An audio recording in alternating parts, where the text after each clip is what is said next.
não sabe da minha dificuldade, só sabe desprezar, mas não conhecem a minha capacidade. Não sabe quanto eu sou determinado, porque se eles soubessem, ter certeza que ficariam calados. Riram da minha cara quando eu comecei a jogar, falaram que eu nunca ia chegar em nenhum lugar. Realmente não cheguei, mas tô lutando pra chegar. E quando eu conquistar minha glória, não venha me procurar. Errar faz parte do progresso pra poder evoluir. Já errei bastante capa, mas nunca desisti. Eu nem me lembro quantas vezes já troquei de DPI, procurando uma maneira pra poder progredir.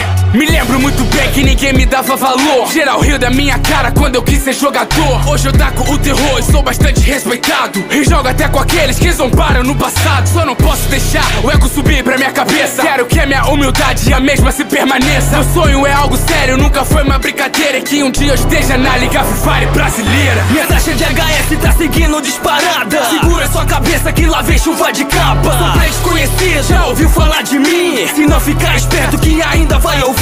Lá fora daqui e esse é o meu momento. Se fica vou fazer da sua vida um tormento. Vacile na minha frente, não levante nunca mais. Tire a sua conclusão e veja do que eu sou capaz. Mente cansada, noite de sonos perdidas, dedos doendo, uma rotina cansativa. Tem consciência que tudo mudará um dia. Quando isso acontecer, darei orgulho à minha família. Os capas são minha especialidade. É difícil até pra mim acreditar que eu tenho tanta qualidade. Eu só busco uma oportunidade de entrar em uma equipe estruturada e mostrar minha habilidade. Mas você descoberto em geral vai dar moral.